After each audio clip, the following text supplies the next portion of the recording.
আমি যে জিনিসটার উপরে জোর দিই সেটা হলো সামগ্রিক উন্নয়ন। অর্থাৎ শিক্ষা ব্যবস্থাকে আমাদের প্রসারিত করতে হবে।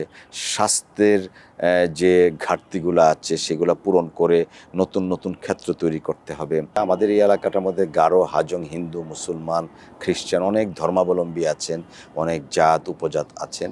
সবাইকে সাথে নিয়ে কাজ করার জন্য আমি আমার নির্বাচনের সময় বলেছিলাম যে একটা বাগানের মতো আমাদের কলমাকান্দা দুর্গাপুরা। ওই বাগানের মালি হিসাবে আমি কাজ করব। দেখেন, আমি আসলে আজকের এই জায়গায় আসতে পেরেছি আমার এলাকার মানুষের জন্য। উনারা নির্বাচিত করেছেন বিধায়ী সংসদ সদস্য হয়েছি।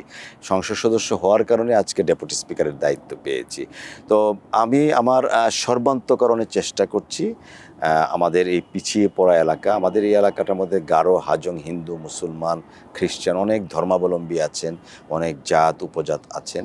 সবাইকে সাথে নিয়ে কাজ করার জন্য আমি আমার নির্বাচনের সময় বলেছিলাম যে একটা বাগানের মতো আমাদের কলমাকান্দা দুর্গাপুরা। ওই বাগানের মালি হিসাবে আমি কাজ করব। আমি চেষ্টা করছি মালি হিসাবে কাজ করার জন্য ওই এলাকায়। আর অফকোর্স যদি যে কিছুদিন আমি পার্ট অফ দ্য এক্সিকিউটিভ ছিলাম, মাননীয় প্রতিমন্ত্রী ছিলাম, পরবর্তীতে তো এখানে চলে আসছি। আমি প্রত্যক্ষভাবে রাজনৈতিক কর্মী এখন না থাকলেও আমি যতটুকু চেষ্টা করছি এবং আমি বিভিন্ন মন্ত্রণালয় থেকে পর্যাপ্ত সহযোগিতাও পাচ্ছি, বিভিন্ন সচিব সাহেবদের কাছ থেকে সহযোগিতা পাচ্ছি।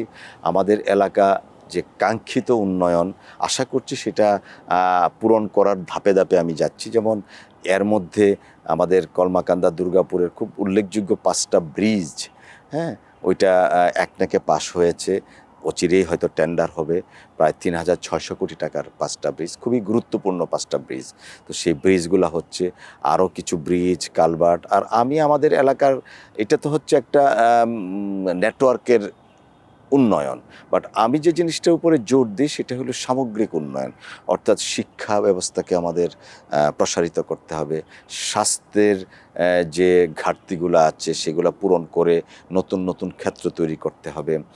আর সবচেয়ে প্রমিনেন্ট যে জিনিসটা আনফর্চুনেটলি মাদকের করাল গ্রাসে আমাদের, শুধুমাত্র আমাদের কলমাকান্দা দুর্গাপুরে না, সারা বাংলাদেশে বিভিন্ন প্রত্যন্ত অঞ্চলে মাননীয় সংসদ সদস্যরা প্রতিদিন সংসদে বক্তব্য দেন। মাদক মুক্ত সমাজ গড়ার জন্য আমরা একটা প্রত্যয় ব্যক্ত করেছি, সেই হিসেবে কাজ করছি। আমার মনে হয় যে আল্লাহ যদি রহমত করেন, মানুষ তার কাঙ্ক্ষিত যে ইচ্ছাটা ছিল বা কাঙ্ক্ষিত স্বপ্ন, সেটা আমি পূরণ করার চেষ্টা করে যাচ্ছি।